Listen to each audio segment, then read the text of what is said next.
introduce Dr. Swanström, who joined us. He is the director of the Institute of Security and Development Policy, and it's the co-founder.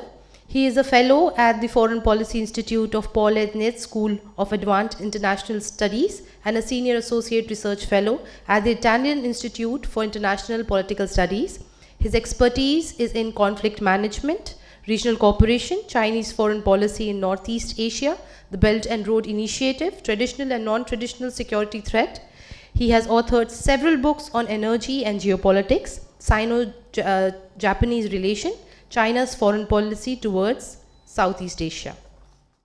We need to decentralize a lot of the decision making, and I think we need to ensure that we have, as a Swede, I'm supposed to be very positive United Nations structure, but at the same time, I think we need to try to decentralize it into regional organizations.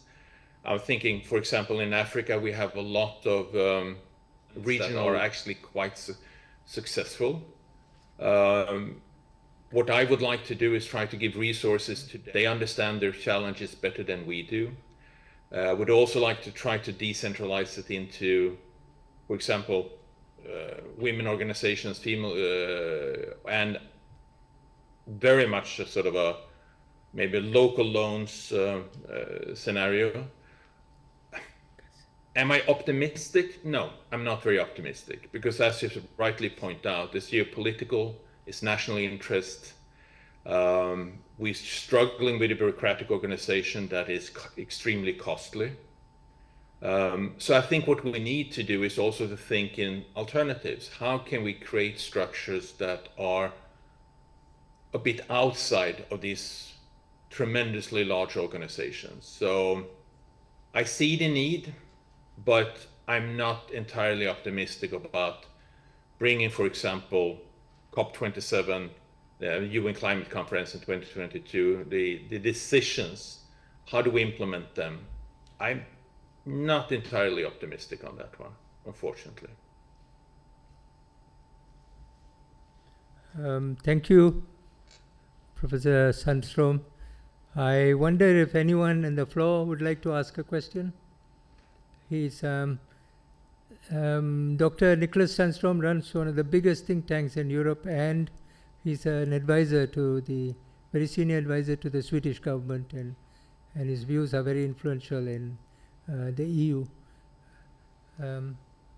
Is there anyone who would like to ask a question? Okay, thank you. Oh, sorry, there's one question coming up. Can you identify yourself, sir?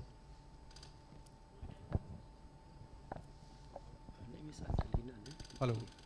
Okay, good morning to everyone. I'm Colonel Sidhu, retired from the Indian Army and ex-National Security Council.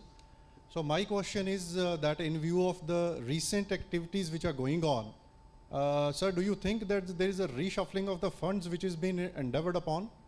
Like what has been already earmarked for the environment protection is now going somewhere as a war effort which is going on for quite some time, that is last 2 years. This is one. And secondly, like we are talking of environment and all.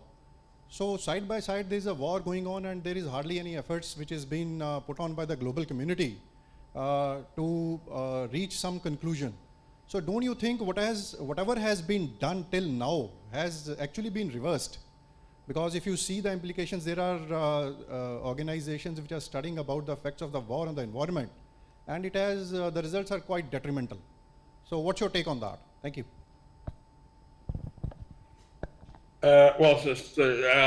My first question would actually be, which war? Unfortunately, we're looking at many different wars right now that is extremely problematic. We have the war in Ukraine, we have a war in the Middle East, we have a Cold War on the geopolitical scene between China and the United States that is extremely troubling. So I think, I'm not sure it is a reshuffling of funding necessarily, or at least I don't have that type of information, but I do see that the current geopolitical situation we're in the middle of prevents effective policies. I mean, the same as we work a lot on the Arctic, and we see that any positive development in the Arctic when it comes to climate efforts is halted due to the war in Ukraine. So I wouldn't say necessarily there's a reshuffling of funding, at least I don't see that, but I definitely see that the geopolitical situation is preventing a lot of effective cooperation in the climate area. So for me, and that's why I want to have a decentralization. I mean, African Union, as one example, is an organization I would like to strengthen in the climate area and see what they can do and see if they can actually bring out the money and make a more effective solution locally. And I don't necessarily think that United Nations is the solution in this one. So local organizations, decentralization, that would be my solution to a lot of the challenges. I'm not saying that will solve everything, it will not, but I think it would be function better at least. Thank you, Dr. Swanström. I just want to add here that on the one hand, you talk about the war in Middle East or Gaza, to be exact, Ukraine. These are, so there is a Middle East issue, there is a EU issue, and I suggest that perhaps you should follow the example of ASEAN, which sorts out all its problems with great efficiency. And they have, you know, even Myanmar, which is a very marginalized, extremely, you know, on a borderline of the ASEAN countries. So perhaps you could look at them and learn from their example how to solve issues and keep economic interests as the prime focus.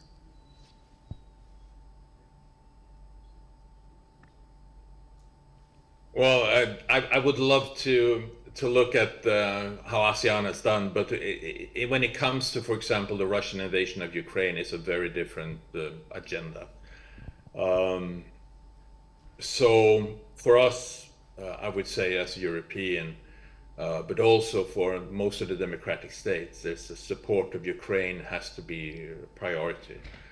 But I also see that the challenges are growing. It's not only in Europe. What we're looking at is also the South China Sea. We're looking at China in the Indo-Pacific. We're looking at the Korean Peninsula. All of these issues are, in a sense, local conflicts with international implications. So for me, the old traditional war that sort of was localized is over. All conflicts today are internationalized because the global economy is so interconnected. And the same is the climate change. We can't deal with climate change without effective cooperation.